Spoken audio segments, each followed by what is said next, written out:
चलिए आज की वास्तव में यदि टाइम टेबल के अनुसार हम लोग चले, रूटीन के अनुसार चले, तो साहित्य की क्लास है और साहित्य के पिछले क्लासेस में हम लोगों ने सबसे पहले कौन सा चैप्टर पढ़ा?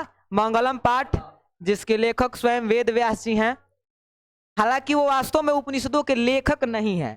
यदि वो कहता है कोई तो वो बिल्कुल गलती कर रहा है, क्योंकि यदि हम आपसे पूछे कि वेदों की रचना किसने किया है तो आप नहीं बता सकते हैं। यदि उपनिषदों की रचना किसने किया है तो आप नहीं बता सकते हैं। लेकिन उपनिषदों की कुल संख्या कितनी है? 108। तो ये आप लोग को पता है कि उपनिषद कैसे बने?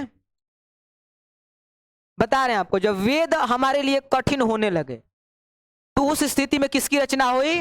उपनिषदों की रचना हुई। और वेदों, 4 वेदों को खंडन करने में कितने उपनिषद बने? 108। अब 108 को किसी एक स्थान पर संकलित करना था, तो जो संकलित करने का कार्य किया वो किसने किया? वेद व्यास जी ने किया। इसीलिए उन्हें वेद व्यास कहा जाता है।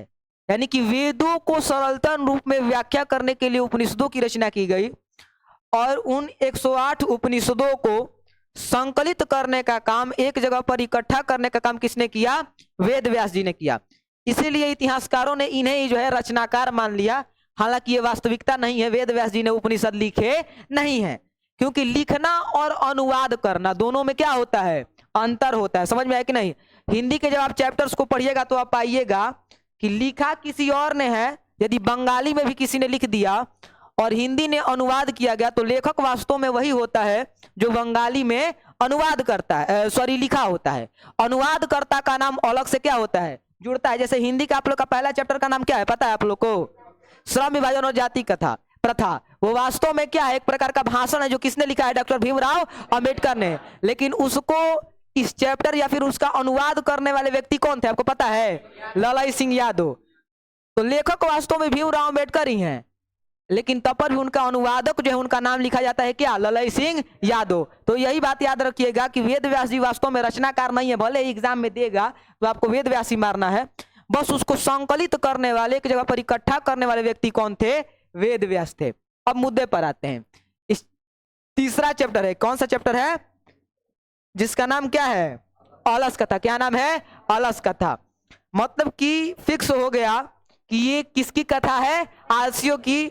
4 बहुत बड़े आलसियों की ये कथा है और बहुत इंटरेस्टिंग सी कथा है ये। इसको सुनिएगा, बहुत मजा आएगा।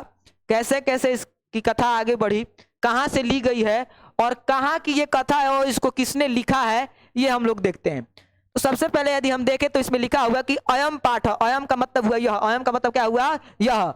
अयम पाठ विद्यापति कृतस्य कथा ग्रंथस्य पुरुष परक्षेति नामकस्य अंश विशेषो वर्तते। मतलब एक एक लाइन को समझना है। यह पाठ जो है विद्यापति कृतस्य, कृत मतलब होता है बना हुआ अथवा रचा हुआ। कृत मतलब क्या होता है? बना। जब संस्कृत की व्याख्या कर रहे थे तो हमने बताया था संस्कृत 2 शब्दों के मिलने से बना होता है, सम और कृत, जिसमें कृत का अर्थ क्या होता है? बना हुआ अथवा रचा हुआ। तो ये जो पाठ है अयम पाठ विद्यापति कृतस्य कथा ग्रंथस्य पुरुष परिच्छेति नामक अंश विशेष वर्तते, अर्थात कि यह पाठ जो है वो विद्यापति द्वारा जो क्या है? रचा हुआ है अथवा बनाया गया है। ये कथा ग्रंथ है और ये वास्तव में एक कथा ग्रंथ से लिया गया है। जैसे यदि हम बात करें कि सुंदर कांड कहां से लिया गया है तो आप बताइएगा कि रामायण से लिया गया है। कहां से लिया गया है? रामायण का अंश है सुंदर कांड। बाल कांड है, अयोध्या कांड है, सुंदर कांड है, उत्तर कांड है, किष्किंधा कांड है। तो छोटे छोटे भाग में जो बड़े बड़े ग्रंथ होते हैं वो बटे होते हैं। इस ग्रंथ का नाम है पुरुष परीक्षा। क्या नाम है? पुरुष परीक्षा। विद्यापति जी ने एक पुरुष परीक्षा नाम का ग्रंथ लिखा। किस परीक्षा नाम का? पुरुष परीक्षा। मतलब कि पुरुष के जीवन में किस किस प्रकार के अथवा किसी व्यक्ति विशेष के जीवन में कब कब किस प्रकार की कठिनाइयां आती हैं और उन परीक्षाओं को, देखिए हर एक व्यक्ति के जीवन में कभी ना कभी परीक्षा आता है और उसको अपने जीवन में उस व्यक्ति को उत्तीर्ण करना पड़ता है। और जब वह उत्तीर्ण कर लेता है तभी उसे वास्तव में समाज सफल मानता है। वही कह रहा है कि विद्यापति जी ने जो है उन्होंने जन सामान्य के जीवन की जो परीक्षाएं हैं उसको इतनी सरलता से कहानियों के रूप में बता दिया जितना कि सभी व्यक्तियों के लिए सामान्य नहीं है। तो विद्यापति का नाम याद रखिएगा कि अलस गाथा का लेखक कौन है? विद्यापति। और पुरुष परीक्षा के भी लेखक कौन है? विद्यापति जी हैं। और बोल रहा है कि ये पुरुष परीक्षा का अंश विशेषो वर्तते, केवल एक छोटा सा अंश है। जैसे में यदि हम प्रश्न पूछे कि आपका जो हाथ है, आपके जो कान है, आपका पूरा शरीर नहीं है। पुस्तक में जो एक पन्ना है, जैसे में कि आपकी पूरी संस्कृत के पुस्तक में यदि अलस कथा जो ये चैप्टर है, जो पाठ है, वो पूछा जाए तो क्या है? तो केवल एक अंश है। क्या है? अंश है। एक एक पेज मिल करके एक कॉपी और एक पुस्तक बनता है। एक एक भाग मिल करके हमारा शरीर पूरा तैयार होता है। उसी प्रकार से छोटे छोटे अंश मिल करके बड़े ग्रंथ तैयार करते हैं। जैसे में कि आपके सामान्य जीवन में बोला जाता हो कि बूंद बूंद से ही का भरेला, तालाब भरेला। तो वैसे ही जो है छोटे छोटे अंश में बटा हुआ है। तो पुरुष परीक्षा का एक छोटा सा अंश क्या है? अलस कथा है। क्या है? अलस कथा। तो पूछेगा कि अलस कथा विद्यापति के किस ग्रंथ से लिया गया है? तो क्या कहिएगा? पुरुष परीक्षा अंश विशेषो वर्तते। आगे क्या कर रहा है? पुरुष परीक्षा सरल संस्कृत भाषायाम कथा रूपेण विभिन्न मानव गुणानाम महत्वम वर्णयति। अर्थात कि जो पुरुष परीक्षा है वो सरल संस्कृत भाषा में लिखा गया है। सरल मतलब आपको समझ आता है क्या होता है? सरल मतलब आसान होता है। क्या होता है? आसान। आप पढ़ेंगे तो देखेंगे कि कितनी आसान भाषा में इसको समझा दी है विद्यापति जी, किस प्रकार से। तो वही कह रहा है कि सरल संस्कृत भाषा में लिखा गया है, कथा के रूप में इसे लिखा गया है। और विभिन्न, ये जो है क्या दर्शाता है? विभिन्न मानव गुणों के महत्व के बारे में दर्शाता है। याद रखिएगा, कोई भी मनुष्य हो उसमें दो प्रकार के गुण होते हैं, एक सद्गुण होते हैं और एक अवगुण होते हैं। किसी भी व्यक्ति के कुछ अच्छे कर्म होते हैं और कुछ क्या होते हैं? बुरे कर्म होते हैं। कुछ बुरे कर्म लोगों के सामने दिखाई देते हैं, कुछ नहीं दिखाई देते। इसी प्रकार से कुछ अच्छे कर्म लोगों के दिखाई देते हैं, कुछ नहीं दिखाई देते हैं। इसी में मानव गुण, मानव की जो क्वालिटी है, मानव का गुण है, वो एक प्रकार का गुण, आलस भी एक प्रकार का क्या है? गुण है। लेकिन यदि मैं प्रश्न पूछूं आपसे कि आलस एक अच्छा गुण है या खराब गुण है, तो आप क्या कहिएगा? खराब गुण है, दुर्गुण है। और याद रखिए कि जो अच्छा है उसको सिखाने की आवश्यकता क्या है? अब मान लीजिए कि जो मूर्ख है उसको ही ना समझाया जाता है जी, जो पहले से ही विद्वान है उसको क्यों कोई समझाएगा? तो वही बात यहाँ पे बताया गया है कि एक अवगुण को लेकर के समझाने का प्रयास किया गया है कि आलस्य हमारे जीवन में किस प्रकार से शत्रुता का काम करता है। यहाँ तक कि आप लोग के जीवन में होता होगा कि चलो पढ़े बैठल जाओ, तो पढ़ने बैठे आधे घंटा बैठे तो हतना देर तक हम पढ़ देनी, अब थोड़ी देर रह जाओ, तनी मोबाइल देख लिया जाओ, तनी क्रिकेट खेल लिया जाओ, तनी एक राउंड मार दी तनी गाँव के, तब है जाके पढ़े के काम लगाई। का बटे ही तेरी तब हवा में उड़ा दिया जाए। और फिर ऐसे ही देखते देखते समय बीत जाता है और आपका जो पूरा ज्ञान होता है वो धरा का धरा रह जाता है। और लास्ट में आपके पास पछतावा अथवा अफसोस करने का और कोई कारण नहीं रह जाता है। तो मानव गुणों के बारे में कौन बताएगा? पुरुष परीक्षा का जो अंश विशेष के रूप में बताया गया है, या तो पुरुष परीक्षा बताएगा, नहीं तो क्या बताएगा? अलस कथा। देखिए कह रहा है कि दोषाणाम च निराकरणाय शिक्षाम ददाति। अर्थात कि दोषों के बारे में तो इसमें बताया गया है कि मानव के जीवन में कौन कौन से अवगुण हैं, लेकिन उसका निराकरण, निराकरण मतलब समझ में आता है? निराकरण मतलब होता है उपाय। क्या होता है? उपाय। दोषों के बारे में भी बताया गया है और उसके उपायों के बारे में भी शिक्षा दी गई है। मतलब कि मान लीजिए कि डॉक्टर आपको बता दिया कि आपको कैंसर हुआ है और उसका इलाज नहीं बताएगा, तब वो डॉक्टर कहा जाएगा? नहीं। मतलब कि डॉक्टर वही है जो क्या बताए? आपके दोषों को भी बताए, आपके रोग को भी बताए और उसका उपचार करे, तो वास्तव में वो डॉक्टर है। विद्यापति लोकप्रिय मैथिली कवि आसित। मैथिली जानते हैं आप लोग कहाँ पे है? मिथिला। मिथिला कहाँ पे जानते हैं? बिहार में है, समझे कि नहीं? हालांकि मिथिला जो है, जो जनकपुरी कही जाती है, उसे भी क्या कहा जाता है? मिथिला ही कहा जाता है। तो ये भी याद रखिएगा। तो मिथिला जो है, मिथिला के सबसे लोकप्रिय कवि में कौन गिने जाते हैं? विद्यापति। जैसे भारत की लोकप्रियता यदि पूछी जाए, वर्तमान समय में भारत के सबसे लोकप्रिय कवि कौन है? आपको पता है? कुमार विश्वास का नाम आप लोगों ने सुना होगा। कवि सम्राट उन्हें कहा जाता है, उनका युग अभी चल रहा है, कवि सम्राट। वैसा व्यक्ति तो आपको नहीं दिखाई देगा। तो कुमार विश्वास जो है अभी के जो है वर्तमान के भारत के सबसे प्रसिद्ध कवियों में से एक है। तो विद्यापति कहाँ के प्रसिद्ध कवि हैं? मैथिली के। कहाँ के हैं? मैथिली के। मैथिली भाषा के कवि हैं और उनका जन्म स्थान कहाँ है? मिथिला है। कहाँ है? मिथिला। तो मिथिला में कौन सी भाषा बोली जाती है? मैथिली भाषा बोली जाती है। कौन सी भाषा बोली जाती है? मैथिली। तो पहला नंबर प्रश्न उत्पन्न होता है कि आलस्य कथा के लेखक कौन है? विद्यापति। कौन है? विद्यापति। आलस कथा किस ग्रंथ से लिया गया है? पुरुष परीक्षा। कहां से लिया गया है? पुरुष परीक्षा ग्रंथ से लिया गया है। उसके बाद प्रश्न उत्पन्न होगा कि विद्यापति कहां के रहने वाले हैं? मिथिला के। कहां के रहने वाले हैं? मिथिला के। मिथिला में कौन सी भाषा बोली जाती है? मैथिली। कौन सी बोली जाती है? मैथिली। अलस कथा मानव के किसके बारे में बताता है? गुण के बारे में। और गुण दो प्रकार का होता है, एक अच्छा गुण होता है जिसे सद्गुण कहा जाता है, जो बुरा गुण होता है उसे अवगुण कहा जाता है। तो ये दोषों के बारे में बताता है, अवगुण के बारे में बताता है, लेकिन उसके निराकरण के बारे में भी क्या करता है? शिक्षा देता है। उसके बाद बता रहा है कि विद्यापति लोकप्रिय मैथिली कवि आसित। विद्यापति जो है वो मिथिला के एक अत्यंत ही लोकप्रिय कवि हैं, जो कि मैथिली भाषा के कवि हैं। अपि च बहुनाम संस्कृत ग्रंथानां निर्मातापि विद्यापति आसित इति तस्य विशिष्टाम संस्कृत विषय अपि प्रभुताम अस्ति। हालांकि ये तो आपका महत्वपूर्ण नहीं है, लेकिन इसको समझाते हैं कि ये कह रहा है। ये कह रहा है कि विद्यापति ने यही नहीं लिखा है, बल्कि कई प्रकार के विभिन्न ग्रंथों की रचना की है। लेकिन यदि पूछा जाए, देखिए आपके जीवन में प्रश्न पूछा जाता है, आप इतने सारे सब्जेक्ट को पढ़ते हैं, लेकिन आपका फेवरेट सब्जेक्ट कौन सा है? होता है कि नहीं होता है? दुनिया में इतने सारे रंग है, लेकिन आपका फेवरेट कलर कौन सा है?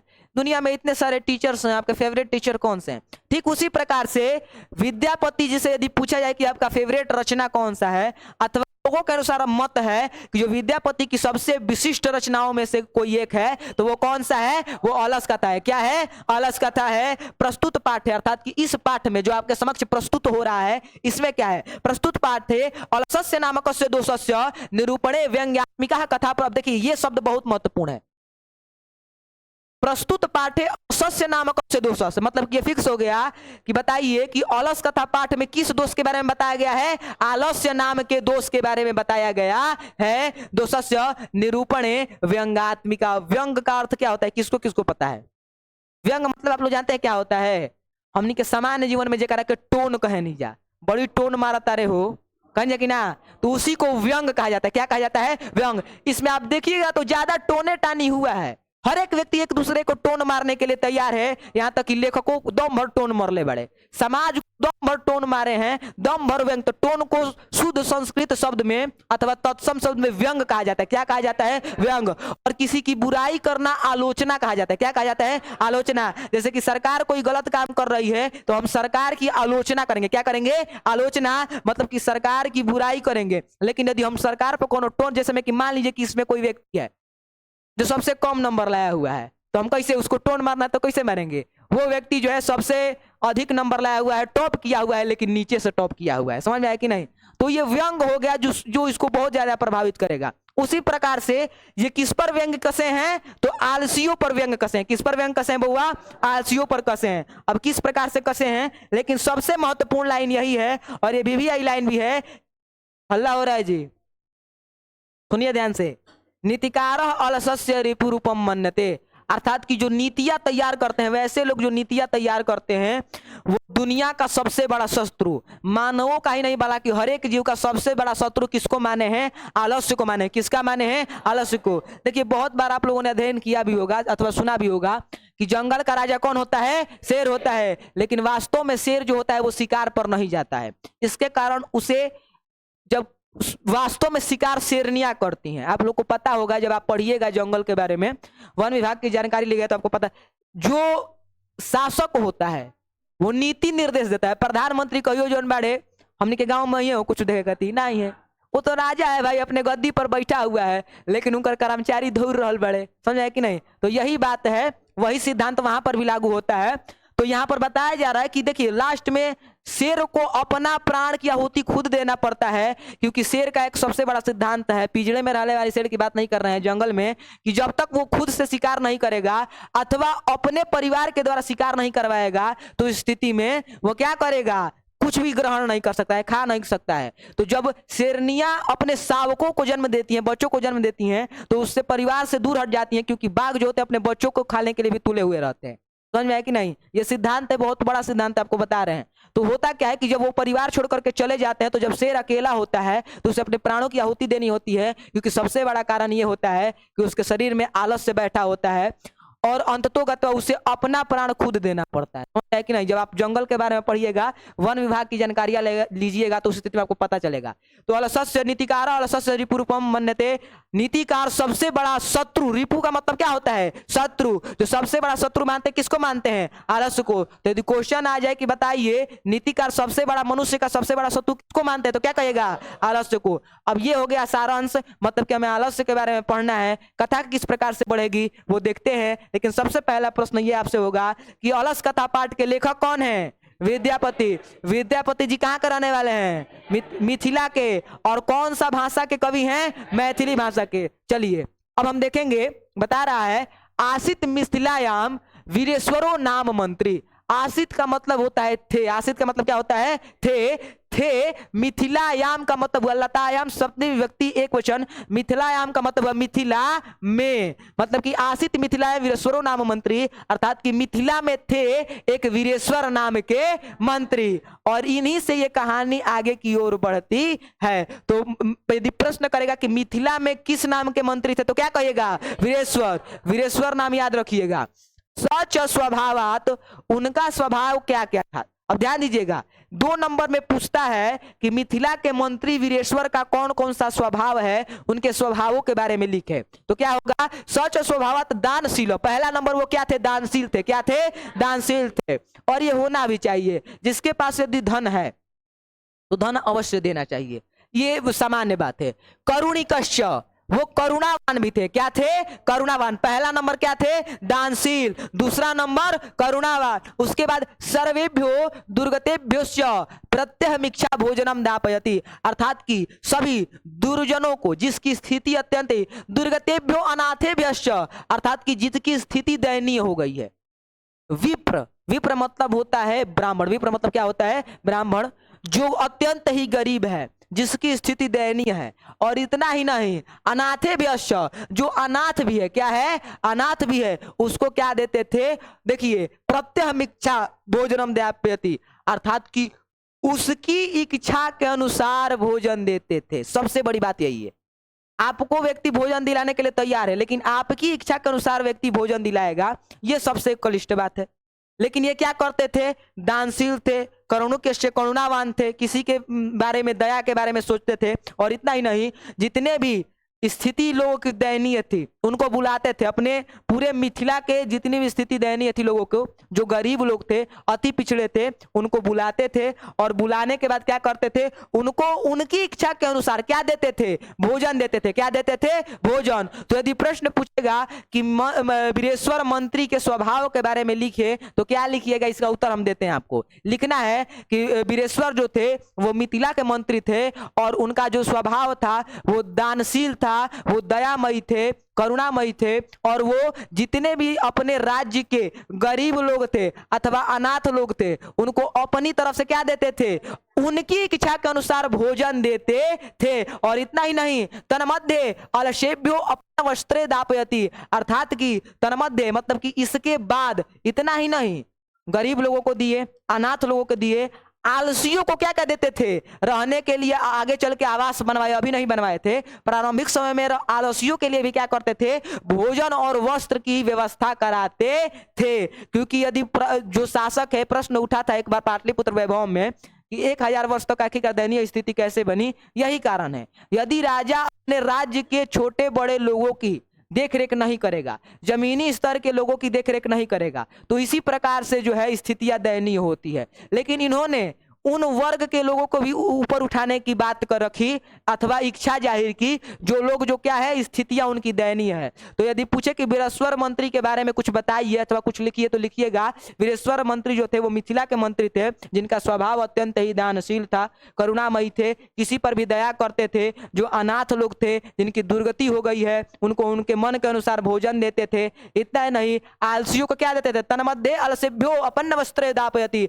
अर्थात कि आलसियों को भी उनके मन के अनुसार क्या देते, भोजन और वस्त्र देते थे। और कहा करते थे, अथवा विद्यापति जी कहा करते हैं, क्या कहा करते हैं कि निर्गति नाम सर्वेषां अलसः प्रथमो मतः किंचिन क्षमते कुर्तुम जठारेणापि विहिन्ना। जब ये काम वो करते थे तो उनके मन में ये विचार उत्पन्न होता था। क्या उत्पन्न होता था, एक बार ध्यान दीजिएगा। निर्गति नाम, निर्गति मतलब समझिएगा दुर्गति। निर्गति मतलब क्या होगा, दुर्गति। च का मतलब हम बताए थे, च का मतलब क्या होता है, और। क्या होता है, और। मतलब कि जिसकी दुर्गति हो गई है। और सर्वे सामल स प्रथमो मतः, इसमें दो शब्द है, सर्व प्लस आलस छुपा हुआ है। क्या छुपा हुआ है, सर्व प्लस आलस, अर्थात कि जिनकी दुर्गति हो गई है और जितने भी आलसी हैं उनका पहला मत क्या होता है, पहला मत का मतलब पहला विचार क्या होता है। जितने लोग अत्यंत ही गरीब हैं अथवा जो आलसी हैं उनका पहला मत क्या होता है, क्या होता है भाई साहब, किचिन क्षमते कुर्तुम जठारेणापि भिन्ना। किचिन का मतलब, किचित का मतलब हुआ, किचिन का मतलब होता है कभी भी, किचिन का मतलब क्या होता है, कभी भी। क्षमते कुर्तुम, प्रयास नहीं करना है। क्या नहीं करना है, जठारेणापि भिन्ना, किसी भी प्रकार का। जो आलसी लोग होते हैं, जो गरीब लोग होते हैं, अत्यंत ही गरीब है, जिसके पास कुछ भी नहीं है, वो कभी भी ये नहीं सोचता कि किसी प्रकार का प्रयास किया जाए। किस प्रकार के, जठारेणापि भिन्ना। देखिए यहाँ पर शब्द आया है जठर। क्या शब्द आया हुआ है, जठर। आप लोग बायोलॉजी पढ़े हैं, पहले ये बताइए कि नहीं पढ़े हैं। इसमें बोल दी नहीं पढ़े हैं, पढ़े हैं तो उसमें आप लोग पढ़िएगा कि आमाशय में एक जठर ग्रंथि होती है, जिसमें जठर ग्रंथ रस जो है वह स्रावित होते हैं, जो कि पाचन करने में बहुत ज्यादा महत्वपूर्ण होते हैं। तो जठर का मतलब क्या होता है, पेट होता है। क्या होता है, पेट। और पेट को उदर भी कहा जाता है। क्या कहा जाता है, उदर। तो देखिए साइंटिफिक बात भी यहाँ पर छुपा हुआ है। विज्ञान के एक एक शब्द हमारे संस्कृत से निकले हुए हैं। ऐसे ही छाती ठोक के नहीं कहते हैं कि संस्कृत जो है वो वैज्ञानिक भाषा है। देखिए जठर ग्रंथियों के बारे में आप लोग पढ़े होंगे, नहीं पढ़े तो बायोलॉजी का किताब निकालिएगा, और जहां पर पाचन तंत्र के बारे में बताएगा वहां पर जाकर यदि देखिएगा तो वहां पर जठर ग्रंथियों के बारे में अवश्य ही बताएगा, आपके सिलेबस में है। तो जठर का मतलब क्या होता है, पेट होता है। क्या होता है, पेट। जठारेणापि विहिन्ना, विहिन्ना का मतलब अग्नि। अग्नि हमने कहा नहीं जानू कि पेट में आग लागल बैठे, समझ में आयल कि ना, ऐसा बात बोलते हैं कि ना। तो वही बात यहाँ पर बता रहे हैं कि देखिए जो गरीब, अत्यंत ही गरीब लोग हैं और जो अत्यंत ही आलसी लोग हैं, उनका पहला विचार यही होता है कि भले ही कुछ हो जाओ, काम उम करे के बैठे उठे ना, घर पर पड़ रहे के बैठे, भले करे खातिर हमारा भूखे पिया से मर जाए के पड़े, हम कोनो काम करम उरम ना। उनके अभी अभी एग्जाम्पल हम बताए क्लास को चालू होने से पहले कि घर में भी ऐसा होता है कि बगल में कोई टेबल पर ला करके ग्लास रख दिया और आप यहाँ पे बैठे हुए हैं, पलंग पर सुतल बनी, टीवी देखा तनी आराम से।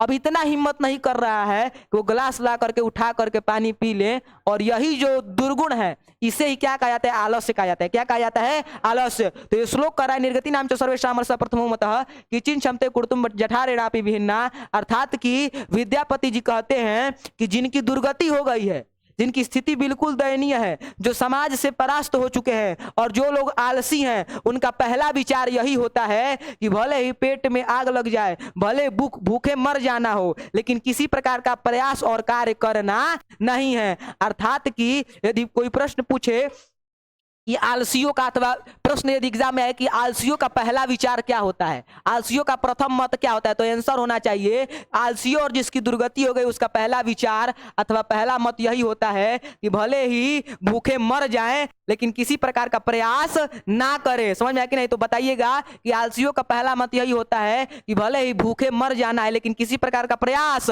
नहीं करना है। समझ कि नहीं। उसके बाद कह रहा है ततो अलस्य पुरुषाणाम तत्रेष्ट लाभम श्रुत्वा बहवस्तुंद परिमृजातस्त्र बर्तुली बहुयतः। इसका मतलब क्या है, जब समाज में ये बात फैली, देखिए जब कैसे भी कोई भी कार्य प्रारंभ होता है तो बात को फैलने में थोड़ा क्या लगता है, समय लगता है। जैसे में कि यहाँ पर स्मार्ट क्लास की व्यवस्था है, इस बात को फैलने में समय लगा, फिर धीरे धीरे करते आज भी बात फैल रही है। आज 100 लोग पढ़ रहे हैं क्लास में, कल 200 लोग पढ़ेंगे, फिर बहुत लोग पढ़ेंगे, कोई बात इसमें नहीं है। कहने का हमारा तात्पर्य है, मान लीजिए कि हमारे गांव में कल एक्सीडेंट हुआ है, तो इस बात को फैलते फैलते, कल एक्सीडेंट हुआ है रात में, तो इसको बात को फैलने में समय लगा कि नहीं लगा, लगा। और आज भी हम हैं, जैसे आप लोग को इसमें बहुत लोगों को नहीं पता है तो हम चर्चा किए तो पता पर चला कि नहीं चला। ऐसे ही करके बात जो है वो समाज में फैलती है। तो उसी प्रकार से जो धूर्त लोग थे उनको इस बात का पता लगा कि एगो बीरेश्वर मंत्री बड़े, हमने के समाज भाषा नहीं बात हो, एगो बीरेश्वर मंत्री बड़े भोजन तर की ना, अरे वालसियन के भोजन देता रहे, हमनियों के चल जाओ। तो जितने भी देखिए यहाँ पर लिखा गया है तुंद, बहवस तुंद, तुंद मतलब गई तोंद। तुंद मतलब क्या हो गई? तोंद। बड़े बड़े तोंद वाले जो बड़े बड़े धूर्त लोग थे, वो लोग वीरेश्वर मंत्री के द्वार पर पहुंचे लगा लो कि हमको भी क्या। देखिए यहाँ पर लिखा गया है, एक भी शब्द अनुवाद कर रहे हैं, अनुवाद कर रहे हैं, इसके अलावा कुछ नहीं कर रहे हैं। यदि आप देखिएगा गाइड में भी लिखा हुआ है बहवस तुंद, मतलब कि बड़े बड़े तोंद वाले जो लोग हैं वो आप आप लोग के मन में तोंद वाले व्यक्ति का चित्र छप जा रहा होगा, हमको ऐसा लग रहा है। तो बड़े बड़े जो तोंद वाले व्यक्ति थे, जो कि वास्तव में आलसी नहीं है, वास्तव में आलसी नहीं है, लेकिन धूर्तई करने में कि अच्छा देखिए, मान लीजिए अगला श्लोक यही कराया, अगला श्लोक बताएंगे तो समझाएंगे। मान लीजिए कि हमारे समाज में मोदी सरकार ने आकर के कह दिया कि सभी लोगों को राशन क्या हो गया? फ्री हो गया। तो मान लीजिए कि आप अपना झोरा लेकर दौड़िएगा कि नहीं दौड़िएगा? दौड़िएगा। यही बात वहां पर भी हुआ। अब वीरेश्वर मंत्री जो है, अरे हम ही दौड़ेंगे, इसमें हंसने वाला कोई बात नहीं है, दौड़बे करेंगे, फिक्स बात है। फ्री फोकट में मिला था लियल ना जाइए, हो जरूर लिया जाइए, बस बस हो गए, समझा कि नहीं? तो यही हुआ कि बस यही कहना है कि हम आलसी हैं, क्योंकि उस समय आधार कार्ड होता नहीं था। उस समय बस इतना ही कहना था कि भैया हम आलसी हैं, हमसे कुछ हो नहीं रहा है, धड़ाक दे भोजन आ गई, दू जोड़ी कपड़ा गिल पहन के चल देवे बट अपना घरे जाके आराम करेगा, समझ रही कि ना? तो बड़े बड़े तोंद वाले व्यक्ति थे, वहां पर पहुंचने लगे, तब जाकर के क्या कहा विद्यापति जी ने? टोन मर ले। क्या मर ले? व्यंग कसा। यहाँ पर व्यंग क्या कसा, ध्यान दीजिएगा, बड़ी बढ़िया व्यंग कस ले बड़े। क्या? स्थिति ही सौकर्य मूला ही सर्वे सामपि सहेत सजाति माम सुखम दृष्टवा के न धवंती जनतवः। अर्थात कि वही बात जो अभी अभी बताएं, यदि समाज में लागू हो गई हमनी के कि जाए के बा बस फ्री पॉकेट में जाके अनाज लेके आ जाए के बैठे, तो सबको झोरी बोरी लेके दौड़ जाए नु। वही बात बता रहा है कि सजाति माम, एक ही जाति के सुख देख करके कौन सा जंतु जो है वो नहीं दौड़ता है। हम लोग की जाति क्या है? मनुष्य जाति है। क्या जाति है? मनुष्य जाति। कहीं से भी भूल से भी यदि पता चल गया उनका क्या से अंगिए बीजे आइल बेटे, तक के पूरी छोड़ी हो, केहू ना छोड़ी, समान बात बाटे। यदि नरेंद्र मोदी चाहे नीतीश कुमार आके कहले कि आपको जो है अन्न दिया जाएगा, अनाज दिया जाएगा कोटा में, फ्री फोकट में, तो सभी लोग इसका लाभ उठाएगा, क्योंकि हमारी जाति समान है। और हमारे समाज में ऐसा भ्रामक तथ्य फैला हुआ है कि यदि एक जैसी जाति वाली बात है तो उसका सुख देख करके हम लोग जीते नहीं हैं। यदि उसको मिल रहा है तो हम भी सोचेंगे कि हमको भी वो चीज मिले, समझ में आया कि नहीं? यही चीज वो बता रहे हैं और व्यंग कस रहे हैं कि स्थिति ही सौकर्य मूला ही, यदि एक समान की स्थितियां हो तो ही सर्वे सामपि सहेत, और यदि सभी लोग इसके बारे में जानते हो कि ये बात होने वाला है, इसमें कि सभी लोग यदि जानते हो कि फ्री में राशन मिलने वाला है, तब क्या होता है? सजाति माम सुखम दृष्टवा, एक ही जाति के लोगों के सुख देख करके के न धवंती जनतव, कोई भी ऐसा जंतु नहीं है जो सुख देख करके दौड़ता है। यही हमारे समाज की वास्तविकता है, जबकि ऐसा नहीं होना चाहिए। क्योंकि आप अक्सर देखते होंगे जिसके घर में धन है, बात मत करो, जिसके घर में धन है, जिसके घर में धन है वो भी राशन लेने के लिए जा रहा है। देखते देखते राशन समाप्त हो गया, जिसको वास्तव में, अच्छा देखिए, इंदिरा आवास जब पास हो रहा था, प्रधानमंत्री आवास योजना जब पास हो रहा था, आपके गांव में उस व्यक्ति की अभी भी झोपड़ी होगी जिस व्यक्ति की कल से 10 साल पहले थी और 20 साल पहले थी। इंदिरा आवास का लाभ कहां चला गया? लेकिन इंदिरा आवास किसको मिल रहा है? जिस जो पैरवीकार है और जो अमीर है। मतलब कि यही गांधी जी कहते थे कि अमीर अमीर होते जा रहे हैं और गरीब होते जा रहे हैं। सरकार का सिद्धांत यहीं पर फेल होता जा रहा है, और यही यहाँ पर व्यंग के रूप में बोल रहे हैं लेखक विद्यापति जी कि यदि समान जाति की बात हो और इससे सभी लोग सहेत हो, सभी लोग इससे जानते हो, सचेत हो, तो इस स्थिति में एक दूसरे का सुख दौड़ करके सभी जानवर, चाहे वो मनुष्य हो, अरे मनुष्यों का भी हमनी के मौसा फूफा के हवे, बांदर हवे, ये चीज हमनी के भुलाए के नहीं खे। हम लोग की उत्पत्ति किससे हुई है? बांदरों से हुई है, ये वास्तविकता है, और इसे हम लोग को भूलना नहीं चाहिए। अलग अलग वंशों से, तो इस चीज को ध्यान देना है। तो यही इसमें बता रहे हैं कि यदि स्थितियां सामान्य हो तो सभी जाति के जो जानवर होते हैं वो क्या होते हैं? दौड़ते हैं, चाहे वह मनुष्य ही क्यों ना हो। आज की सभा में इतना ही पढ़ाएंगे। आगे के क्लासेस में जो है, कल के क्लास में इसको और इसको जो है समाप्त करा देंगे। मतलब कि कल जो है आप लोग का चैप्टर समाप्त हो जाएगा। हम बताए थे कि आप लोग तैयार कीजिएगा, सब्जेक्टिव ऑब्जेक्टिव दोनों तैयार कीजिएगा, और हम क्या करेंगे, टेस्ट लेंगे, 50 नंबर का टेस्ट होगा। लेकिन अब से, यानी कि अगले बार से, हालांकि धन जी भैया सोचे थे कि जनवरी से किया जाए, लेकिन अब इंटरव्यू का कार्य हम लोग प्रारंभ करेंगे, और इंटरव्यू जो होगा रिकॉर्डेड होगा। जो व्यक्ति टॉप करेगा उसका इंटरव्यू लिया जाएगा ऑफिस में, इंटरव्यू रिकॉर्डेड होगा। यूट्यूब पर जाएगा, इंटरव्यू में किस प्रकार के प्रश्न पूछे जाएंगे वो हम आप लोग को बता देंगे। सबसे पहले परिचय से होता है, एकदम फॉर्मली तरीका आपको सिखाया जाएगा, क्योंकि ये आपको पहले हम आपको बता दें। यदि आपका नंबर 450 से पार गया तो समझ जाइए कि आपको बिहार सरकार की तरफ से कॉलिंग आएगा, इस बात को समझ जाइए। 200 से 300 स्टूडेंट्स को वहां पे बुलाया जाता है। बुलाने के बाद जो नंबर का अप डाउन होता है वो इंटरव्यू के कारण होता है। मान लीजिए कि आप 500 में 500 लेकर के आए, लेकिन आप 500 नंबर जो लाए हैं उसमें जो क्वेश्चन है उसको आपको बोलने नहीं आ रहा है। आप टॉप करेगा तो आपके द्वार पर मीडिया आई कि नहीं हुआ ही, लेकिन वो प्रश्न जब पूछ के वो बताओ तार कोई गो सब्जेक्ट बताओ 78 को कही दिला, तो फिर मीडिया बिहार सरकार की ना मजाक उड़ाएगी कि किस प्रकार की शिक्षा प्रणाली है कि इसका स्टूडेंट जो है नहीं समझ पे आ रहा है। जैसे में कि एक बार हुआ था ऐसा कि बोल दिया था लोग कि होम साइंस है तो होम साइंस में क्या पढ़ाया जाता है, तो बड़ी उल्टा फुल्टा उत्तर दिया था, वो स्टेटमेंट हम सुने थे। तो इससे बिहार सरकार की बदनामी हुई। इसीलिए इंटरव्यू में जब आप जाइएगा तो इससे होता क्या है कि इंटरव्यू यदि आप कम भी नंबर लाए हुए हैं, ये बड़ी राज की बात है, कम भी यदि नंबर लाए हुए हैं और इंटरव्यू आपका अच्छा चला गया, तब आपको जो स्टैंडर्ड होता है वो अधिक मिलने लगता है और आप टॉप 10 में भी जा सकते हैं। इसके बारे में हमको बड़ी ऐसे विशेषज्ञ व्यक्ति बताया है जो कि इससे जुड़े हुए हैं। ज्यादा राज खोलने की आवश्यकता नहीं है, क्योंकि हमारा भी संपर्क वैसे व्यक्तियों से है जिनका ताल्लुकात बिहार सरकार से, बिहार बोर्ड से। तो इसलिए इंटरव्यू का व्यापक महत्व होता है। और कोई भी हो, यदि उसको लगता है कि हम अच्छा कर सकते हैं तो अपना रिजल्ट बेटर ला करके दिखाए और फिर अगले बार से हम इंटरव्यू, इस बार इसलिए इंटरव्यू नहीं लिए क्योंकि इस बार सब्जेक्टिव का टेस्ट नहीं लिए थे। और सब्जेक्टिव की बोलने की कैपेसिटी तभी होगी जब आप सब्जेक्टिव का आंसर लिख के आइएगा। तो थोड़ा शॉर्ट में भी आंसर आपको देना चाहिए, थोड़ा लॉन्ग में भी आंसर देना चाहिए। तो ऐसा नहीं है कि जिस चीज का टेस्ट लेंगे उस चीज का, जो जो चीज पीछे पढ़ा चुके हैं, जैसे स्वर व्यंजन वर्ण विचार पढ़ा चुके हैं तो उससे भी एक आध क्वेश्चन डाल देंगे इंटरव्यू में। और मात्र आधा घंटा का इंटरव्यू होगा, उसमें आपको इंजॉय करना है और मजे में इंजॉय करना है। और फिर यदि आप मान लीजिए कि कोई इसमें से अच्छा रिजल्ट लेके आता है और उसका कॉलिंग आ जाता है, तो ये नहीं होना चाहिए कि इंटरव्यू के कारण वो छट गया अथवा उसे बोलना ही नहीं आया अथवा वो हेजिटेट हो गया, जाके वहां पे सब जानता है लेकिन कुछ बोल ही नहीं पाया, जो कि अक्सर हमारे समाज में होता है। तो ऐसा नहीं होना चाहिए। और बाकी जो रिजल्ट है, हम लोग जो टेस्ट लिए हुए थे 14 अगस्त की संध्या को अच्छे तरीके से पूरा हुआ, उसका वीडियो भी अपलोड हो गया होगा। टेस्ट पूरा मिलवा दिया गया है। जो लोग इसमें टॉप किए हुए हैं उनका नाम हम ले लेते हैं। बहुत अच्छा इस बार का रिजल्ट है और आशा करते हैं इससे भी आगे और अच्छा रिजल्ट आएगा। इस बार तो 3 लोग ऐसे हैं जिन्होंने 30 में 30 लाया हुआ है। तो सबसे पहले वो 3 लोग को मैं बुलाऊंगा और उनको पुरस्कृत करूंगा, तो वो लोग जरूर आएंगे। चलिए तालियों से स्वागत कीजिए आरजू कुमारी। चलिए दूसरे व्यक्ति जो हैं वह है अनुराग यादव। चलिए वाह। और तीसरे जो व्यक्ति हैं वो है आदित्य कुमार यादव। बहुत सुंदर।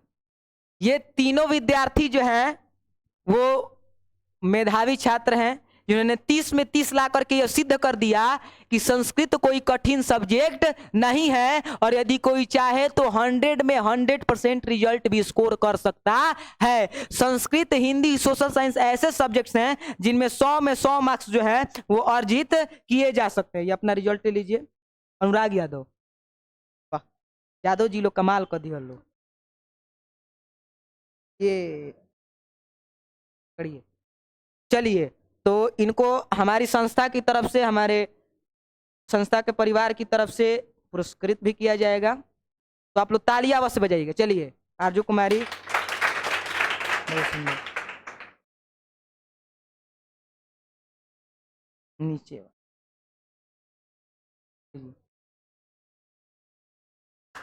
कल्याण हो गए तो हम लोग। अब जो आगे हैं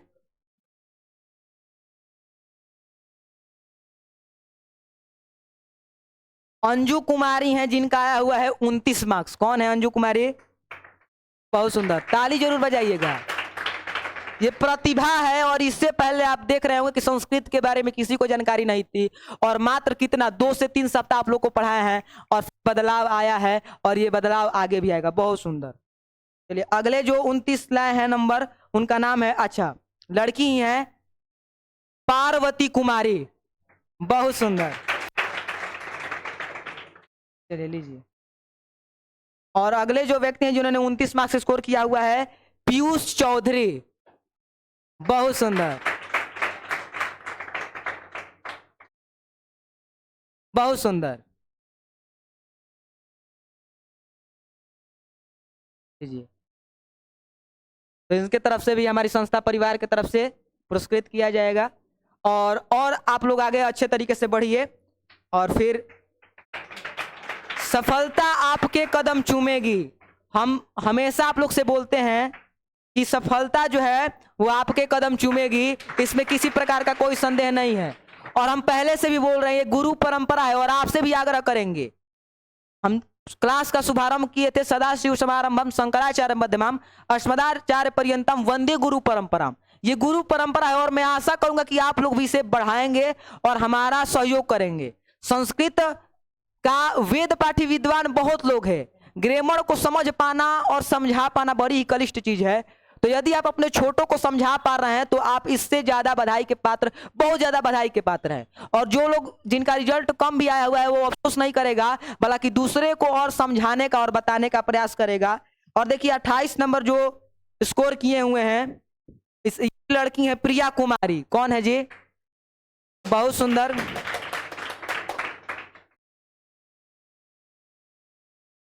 उसके बाद फिर जो है, अच्छा आ जाओ यहाँ पे। उसके बाद फिर से जो 28 मार्क्स लाई हैं वो भी लड़की ही हैं, जिनका नाम है नंदिनी कुमारी। नंदिनी लिखा हुआ है जी, निधि सॉरी, निधि कुमारी, निधि कुमारी, यही है निधि कुमारी।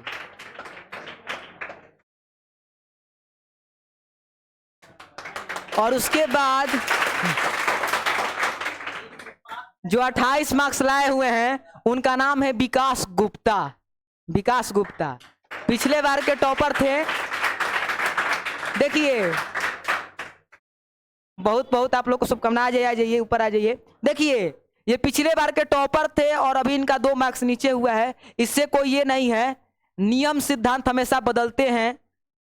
यदि आप अच्छे तरीके से अध्ययन करिएगा, ये जो है एक प्रकार का रेस है जिसमें लोग आगड़ता रहता है और पिछड़ता रहता है। जिसका जो अध्ययन करेगा, देखिए क्लास में हर एक लोगों को एक ही तरह पढ़ाया जाता है, लेकिन उसमें कोई आगे निकल जाता है, कोई पीछे निकल जाता है। उसमें टीचर की कमी नहीं होती है, उसमें आपकी कमी है। और बाकी आप सभी जो बधाई के पात्र हैं, तो एक बार फिर से इन लोग के लिए तालियां बजा दीजिए। बहुत सुंदर, लोग जा सकते हैं। चलिए, तो आज की सभा में इतना ही रहेगा, और बाकी आगे के टेस्ट के लिए आप प्रिपरेशन करिए, जो कि क्या होगा, सब्जेक्टिव ऑब्जेक्टिव दोनों होगा, जो कि लिटरेचर का होगा। धन्यवाद। जय हिंद, जय भारत।